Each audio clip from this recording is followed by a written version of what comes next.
This is Dr. Jeetu Singh. Today I will teach you balance of payment.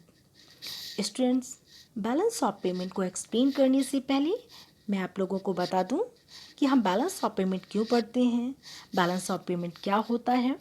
तो चलिए start करते हैं। मान लीजिए एक कंट्री दुनिया के बाकी देशों के साथ क्या करता है, एक्सपोर्ट इंपोर्ट करता है। तो एक्सपोर्ट और इंपोर्ट से बहुत सारा लॉस भी होता है, प्रॉफिट भी होता है। इसके अलावा एक कंट्री के द्वारा अदर कंट्री को बहुत सारे पेमेंट करने होते हैं और बहुत सारे पेमेंट रिसीव भी करने होते हैं। इन सारी चीज़ों की एंट्री एक कंट्री के द्वारा किस में की जाती है। इसके लिए एक कंट्री क्या करता है, बैलेंस शीट प्रिपेयर करता है और इन सारी चीज़ों की एंट्री उस बैलेंस शीट में करता है। That would be balance of payment.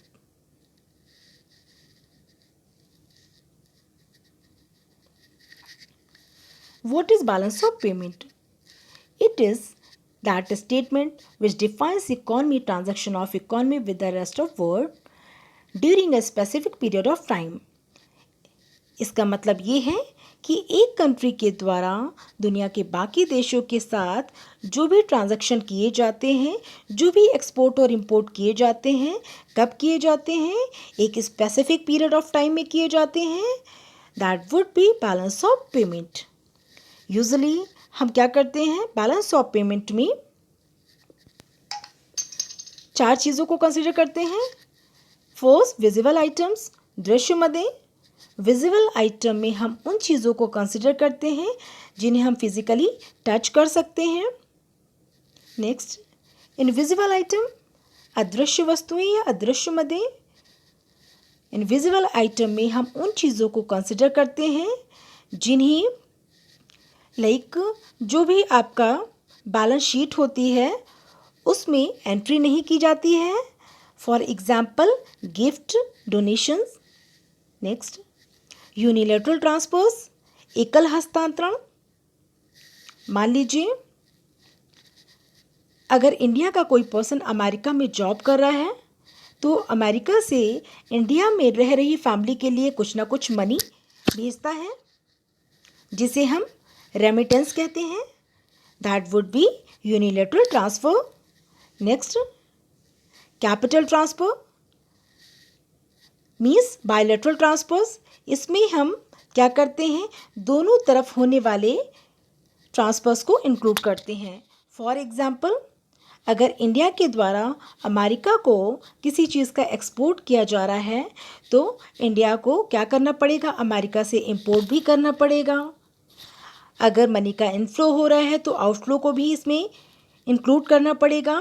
It means इसमें बायलैटरल ट्रांसफर्स को इंक्लूड करते हैं। Next,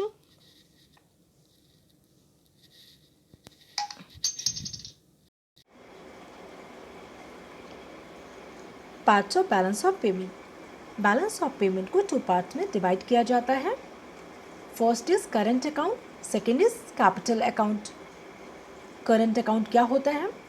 the current account of the balance of payments includes payments made or received as a result of transactions that are completed in the current year, including one-sided transfers of goods and services, interest and dividends.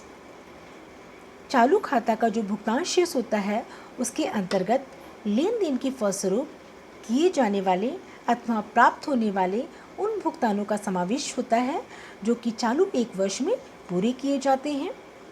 इसके अंतर्गत वस्तुओं एवं सेवाओं, ब्याज एवं लाभांश के एक पक्षीय हस्तांतरण को सम्मिलित किया जाता है।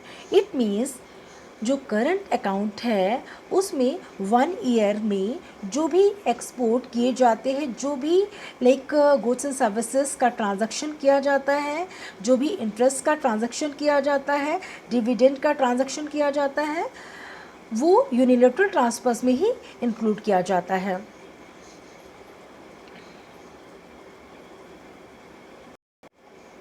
Capital account.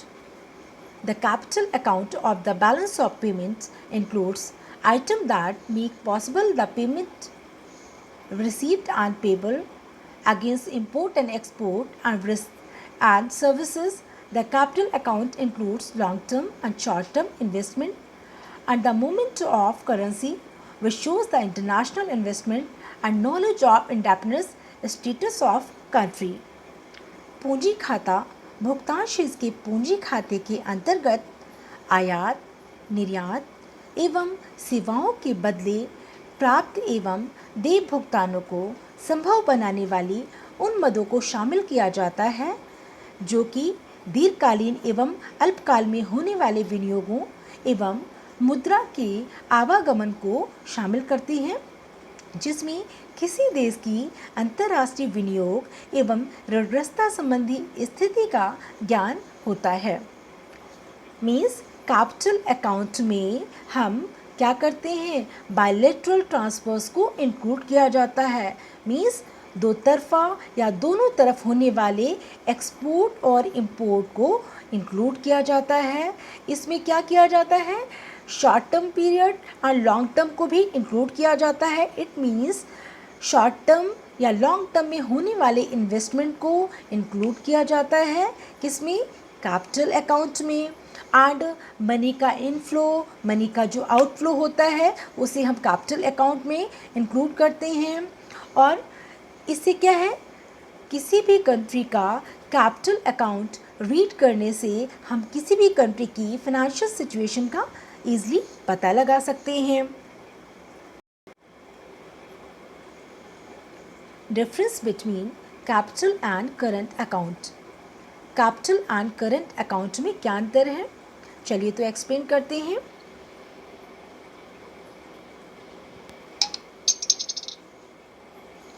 हम करंट अकाउंट को 3 पार्ट में डिवाइड करते हैं, like visible item, invisible item and unilateral transfers. Visible item क्या होते हैं, विजिबल आइटम दृश्य मदें, उसमें हम क्रूड ऑयल को इंक्लूड करते हैं, cars, goods, mobiles, computers.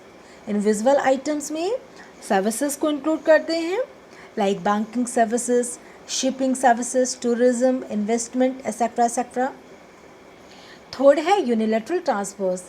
Unilateral transfers means एकल हस्तांतरण या एक तरफ किए जाने वाले transfers. First remittance. Remittance means होता है आपका, मान लीजिए अगर इंडिया का कोई पर्सन अमेरिका में जॉब कर रहा है तो वो अमेरिका से इंडिया में जो फैमिली रह रही है उसे कुछ ना कुछ पैसे भेजता है, उसे हम रेमिटेंस में कंसिडर करते हैं। इट मीन्स वो रेमिटेंस होगा। एंड डोनेशन, मान लीजिए एक कंट्री अदर कंट्री को फाइनेंशियली सपोर्ट करने के लिए डोनेशन देती है तो उसे अदर कंट्री सडन रिस्पॉन्स नहीं करेगी। दैट्स वाई डोनेशन को भी हम यूनिलैटरल ट्रांसफ़र में कंसिडर करते हैं। Next gift. अगर एक कंट्री अदर कंट्री को गिफ्ट देता है तो भी अदर कंट्री सडन रिस्पॉन्स नहीं करता है। दैट्स वाई गिफ्ट को भी हम यूनिलैटरल ट्रांसफ़र या एकल हस्तांतरण में इंक्लूड करते हैं। Next capital account. First private transaction. Private transaction में हम पढ़ते हैं कि जब एक कंट्री की प्राइवेट कंपनीज जो होती हैं वो अदर कंट्री की प्राइवेट कंपनी के साथ ट्रांजैक्शन करती हैं। Next official transaction. Official transaction में हम पढ़ते हैं कि एक कंट्री की जो गवर्नमेंट होती है अदर कंट्री की गवर्नमेंट के साथ ट्रांजैक्शन करती है। Next banking capital.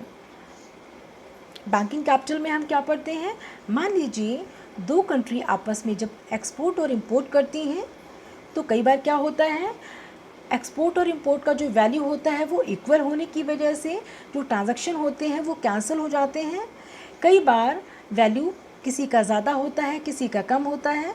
जिस कंट्री का वैल्यू कम होता है उस कंट्री की जो सेंट्रल बैंक है अदर कंट्री को क्या करती है, मनी ट्रांसफ़र करती है।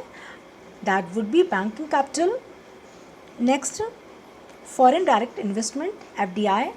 एफडीआई में क्या होता है, प्रत्यक्ष विदेशी निवेश। इसमें क्या होता है, किसी कंट्री कोई भी कंट्री अदर कंट्री में जाके अपना इन्वेस्टमेंट कर सकती है, अपना प्रोडक्शन कार्य स्टार्ट कर सकती है। जैसे आप देखते ही होंगे बहुत सारी एमएनसीज हमारी इंडिया में भी इस्टेब्लिश हैं और हमारी इंडिया की बहुत सारी कंपनीज़ अमेरिका या अदर कंट्री में अपना प्रोडक्शन कार्य करती हैं। इसे हम क्या कहते हैं? Foreign direct investment. नेक्स्ट होता है आपका पोर्टफोलियो इन्वेस्टमेंट। पोर्टफोलियो इन्वेस्टमेंट में क्या होता है? कोई भी पर्सन किसी कंट्री में जाता नहीं है, इट मीन्स उसे कहीं भी जाने की ज़रूरत नहीं होती है और वो अपनी ही कंट्री में बैठे बैठे इन्वेस्टमेंट कर सकता है। कैसे? मान लीजिए मैं अमेरिका में हूँ और इंडिया के शेयर्स मान लीजिए परचेज़ कर रही हूँ या इंडिया की किसी कंपनी में मुझे इन्वेस्टमेंट करना है, तो मैं क्या करूँगी? अमेरिका में बैठे बैठे इंडिया की किसी कंपनी का शेयर जो है वो परचेज़ भी कर सकती हूँ एंड अपना सेल भी कर सकती हूँ। इट मीन्स मैं अपने घर में बैठे बैठे क्या कर सकती हूँ? इन्वेस्टमेंट कर सकती हूँ और मुझे कहीं जाने की ज़रूरत ही नहीं है। चलिए एक बार और बता देती हूँ पोर्टफोलियो इन्वेस्टमेंट। इसमें क्या होता है कि किसी को कहीं जाने की ज़रूरत नहीं होती है फॉर इन्वेस्टमेंट। मान लीजिए मैं अपने घर में बैठे बैठे क्या कर सकती हूँ? इन्वेस्टमेंट कर सकती हूँ। जैसे मान लीजिए कोई भी पर्सन अपने घर में बैठे बैठे किसी भी कंपनी के शेयर को सेल भी कर सकता है एंड परचेज़ भी कर सकता है। इस तरह से उसे कहीं जाने की ज़रूरत नहीं होती है।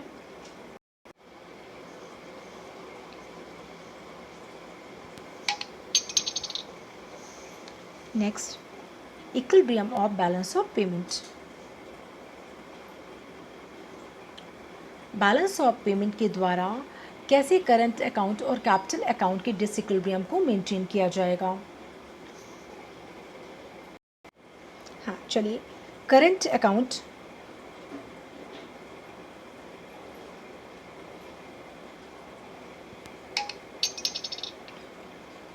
करंट अकाउंट में यहाँ पे क्या होता है कि करंट अकाउंट में एक्सपोर्ट का जो फीस होता है और इंपोर्ट का फीस होता है बिल्कुल अलग होता है कैपिटल अकाउंट से।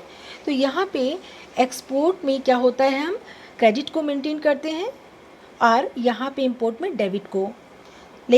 यहाँ पे एक्सपोर्ट में मनी का इनफ्लो होगा एंड इंपोर्ट में मनी की आउटफ्लो को इंक्लूड करते हैं।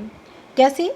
फॉर एग्ज़ाम्पल, अगर इंडिया के द्वारा अमेरिका को एक्सपोर्ट किया जाता है, मीन्स अपनी प्रोडक्ट इंडिया अमेरिका में सेल कर रही है, तो जब आप कोई प्रोडक्ट कहीं सेल करते हैं तो उसके बेसिस पे आपको पैसा मिलता है। तो जब इंडिया को अपनी प्रोडक्ट अमेरिका में सेल करने पे पैसा मिलेगा तो क्या होगा? जो इंडिया का अकाउंट है वो इनफ्लो होगा। इंडिया का जो अकाउंट है वहाँ पे इनफ्लो होगा। और यहीं पे अगर इंपोर्ट किया जाए इंडिया के द्वारा तो क्या होगा? अमेरिका, अगर मान लीजिए इंडिया अमेरिका से कोई प्रोडक्ट परचेज़ कर रहा है तो उसके बिहाफ में उसे पैसा देना पड़ेगा। जब पैसा देना पड़ेगा तो इंडिया का अकाउंट क्या होगा? आउटफ्लो होगा। मीन्स इंडिया के अकाउंट से पैसा बाहर चला जाएगा। तो यहाँ पे क्या होगा? एक्सपोर्ट को नेगेटिव में और पॉजिटिव में और इंपोर्ट को यहाँ पे नेगेटिव में फॉलो किया जाता है। और इस तरह से एक्सपोर्ट में गुड्स को इंक्लूड किया जाता है, invisible item, services, income and unilateral transfers को इंक्लूड किया जाता है। वहीं इंपोर्ट में भी सेम आइटम्स को इंक्लूड किया जाता है। अब हम बात करते हैं कैपिटल अकाउंट। कैपिटल अकाउंट में एक्सपोर्ट यहाँ पे जो होगा आउटफ्लो हो जाएगा एंड आपका जो इंपोर्ट है वो इनफ्लो हो जाएगा। फाइन। अब यहाँ पे जो एक्सपोर्ट है उसको हम यहाँ पे जो आपका यहाँ पे जो एक्सपोर्ट है वो आपका आउटफ्लो कैसे होगा और यहाँ पे जो इंपोर्ट है वो आपका इनफ्लो कैसे होगा। चलिए बताती हूँ कैसे होगा। मान लीजिए अगर इंडिया के द्वारा अमेरिका से बोरो किया जाता है तो क्या होगा? इंडिया के अकाउंट में पैसा आ जाएगा। इट मीन्स वो पैसा क्या होगा? इनफ्लो होगा यहाँ पे। अमेरिका का जो पैसा है इंडिया में आ जाएगा। इट मीन्स क्या होगा, जो इंडिया का जो बैलेंस है एक तरह से यहाँ पे पॉजिटिव, ये जो है इसे पॉजिटिव शो किया गया है और यहाँ पे एक्सपोर्ट को नेगेटिव शो किया गया है। मान लीजिए अगर इंडिया के द्वारा अमेरिका को लोन दिया जा रहा है, इट मीन्स जो इंडिया का अकाउंट है वो खाली हो जाएगा। इट मीन्स जो इंडिया का अकाउंट है उससे पैसा अमेरिका के अकाउंट में जा रहा है। दैट्स वाई यहाँ पे जो एक्सपोर्ट हैं वो आउटफ्लो हो जाएंगे और इस तरह से यहाँ पे एक्सपोर्ट में लैंडिंग, आउटफ्लो ऑफ एसेट्स को इंक्लूड किया जाता है एंड इंपोर्ट में borrowing and inflow of assets, physical assets and financial assets को इंक्लूड किया जाता है।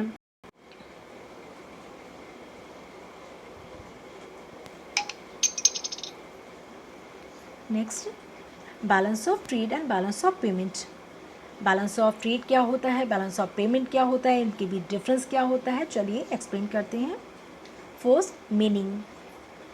Balance of trade, it measures export and import that a country does with other country. इसमें क्या होता है, किसी भी कंट्री में एक्सपोर्ट और इंपोर्ट को इंक्लूड किया जाता है। इट मीन्स जो बैलेंस ऑफ ट्रेड होता है उसमें ओनली विजिबल आइटम के एक्सपोर्ट और इंपोर्ट को इंक्लूड किया जाता है। अगर हम बात करें बैलेंस ऑफ पेमेंट की तो इसमें क्या किया जाता है, इसमें गुड्स के साथ साथ सर्विसेज को भी इंक्लूड किया जाता है and calculation, export greater than import, export less than import, export is equal to import. जब एक्सपोर्ट ग्रेटर देन इंपोर्ट होगा तो जो बीओपी होगा वो पॉजिटिव होगा। अगर किसी कंट्री का एक्सपोर्ट लेस देन इंपोर्ट है तो जो बीओपी है वो कैसा होगा, अगेंस्ट होगा। Export is equal to import होगा तो किसी भी कंट्री का जो बीओपी है वो बैलेंस में होगा। यहीं पे इसमें क्या किया जाता है, इसमें बैलेंस ऑफ पेमेंट की बात करें तो BOT plus foreign investment plus cash transfers from abroad plus capital assets को इंक्लूड किया जाता है। अगर हम बात करें स्कोप की तो जो बैलेंस ऑफ ट्रेड है उसका एरिया बहुत कंसाइज होता है, बहुत सीमित होता है। क्यों? क्योंकि बैलेंस ऑफ ट्रेड में हम ओनली विजिबल आइटम्स को इंक्लूड करते हैं और उन्हीं के एक्सपोर्ट और इंपोर्ट को इंक्लूड करते हैं। अगर हम बात करें बैलेंस ऑफ पेमेंट की तो बैलेंस ऑफ पेमेंट में हम क्या करते हैं, हम बैलेंस ऑफ पेमेंट का जो एरिया होता है बहुत वाइडर होता है। क्यों? क्योंकि बैलेंस ऑफ पेमेंट में हम visual items, invisible items, services, current account, capital account and बहुत सारी चीज़ों को इंक्लूड करते हैं। That's why balance of payment का जो एरिया होता है बहुत वाइडर होता है। Next, purpose. Balance of trade and balance of payment में के जो उद्देश्य हैं वो क्या है। It helps in finding net profit loss on countries export and import transactions. It means जो बैलेंस ऑफ ट्रेड है उसका जो पर्पस है विजिबल आइटम्स के एक्सपोर्ट और इंपोर्ट से नेट प्रॉफिट गेन करने का होता है। जबकि बैलेंस ऑफ पेमेंट में क्या होता है, बैलेंस ऑफ पेमेंट में विजिबल आइटम और जो इनविजिबल आइटम्स होते हैं और जो रिकॉर्ड ऑन रिकॉर्ड होते हैं और बहुत सारी ऐसी चीज़ें होती हैं लाइक उन्हें बैलेंस शीट में रिकॉर्ड नहीं किया जाता है। लाइक इनविजिबल जो प्रोडक्ट होता है, आइटम्स होते हैं तो उन ट्रांजैक्शंस के द्वारा जो प्रॉफिट है वो अर्न किया जाता है। अब हम बात करें आइडियल रिजल्ट, आदर्श परिणाम। बैलेंस ऑफ ट्रेड का जो आइडियल सिचुएशन होगी क्या होगी, जब बैलेंस ऑफ ट्रेड में एक्सपोर्ट ग्रेटर देन इंपोर्ट होंगी उस कंट्री के लिए बैलेंस सिचुएशन और पॉजिटिव सिचुएशन होगी। वहीं बैलेंस ऑफ पेमेंट में हम क्या पढ़ते हैं, बैलेंस ऑफ पेमेंट में किसी भी कंट्री की बैलेंस सिचुएशन के लिए ऑलवेज हम देखते हैं कि अगर बैलेंस ऑफ ट्रेड अगर किसी भी कंट्री का नेगेटिव हो जाता है तो उसके लिए बहुत अधिक चिंता का विषय नहीं है, लेकिन अगर किसी कंट्री का बैलेंस ऑफ पेमेंट नेगेटिव हो जाता है तो वो बहुत अधिक चिंता का विषय है। दैट्स वाई किसी भी कंट्री का balance of payment always equilibrium की सिचुएशन में होना चाहिए। नेक्स्ट, फेवरेबल कब होगा? जब किसी भी कंट्री के एक्सपोर्ट ग्रेटर देन इंपोर्ट होंगे तो फेवरेबल होगा। अगर किसी कंट्री के एक्सपोर्ट लेस देन इंपोर्ट होंगे तो अगेंस्ट होगा बीओपी। अगर किसी कंट्री के export is equal to import होंगे तो जो बैलेंस ऑफ पेमेंट है वो कैसा होगा? बैलेंस में होगा। वहीं पे अगर बैलेंस ऑफ पेमेंट की बात करें तो balance it is favourable when there is a surplus in current account. वहीं पे अगर हम बैलेंस ऑफ पेमेंट की बात करें तो बैलेंस ऑफ पेमेंट कब फेवर में होगा? जब जो करंट अकाउंट है, बैलेंस ऑफ पेमेंट का करंट अकाउंट सरप्लस में होगा, तभी उस कंट्री का बैलेंस ऑफ पेमेंट फेवर में होगा। Next, difference. Balance of trade का जो डिफरेंस है बिटवीन एक्सपोर्ट एंड इंपोर्ट, जो बैलेंस ऑफ ट्रेड है वो एक्सपोर्ट और इंपोर्ट की डिफरेंस को बताता है, जबकि जो बैलेंस ऑफ पेमेंट है वो क्या बताता है? Foreign receipts and foreign payment के डिफरेंस को बताता है। कंपोजिशन, जो बैलेंस ऑफ ट्रेड है वो बैलेंस ऑफ पेमेंट के करंट अकाउंट में आता है, जबकि बैलेंस ऑफ पेमेंट में current account and capital account दोनों को ही इंक्लूड किया जाता है। एक्सचेंज रेट, किसी भी कंट्री का अगर एक्सचेंज रेट अगेंस्ट हो जाता है तो वो किसी कंट्री को बहुत ज़्यादा प्रभावित नहीं करता है, लेकिन अगर exchange rate balance of payment में अगेंस्ट हो जाता है तो वो किसी भी कंट्री को बहुत ज़्यादा प्रभावित करता है। Capital transfers, balance of trade में कैपिटल ट्रांसफर्स को इंक्लूड नहीं किया जाता है, जबकि बैलेंस ऑफ पेमेंट में कैपिटल ट्रांसफर्स को इंक्लूड किया जाता है। आई होप आप लोगों को समझ में आया होगा।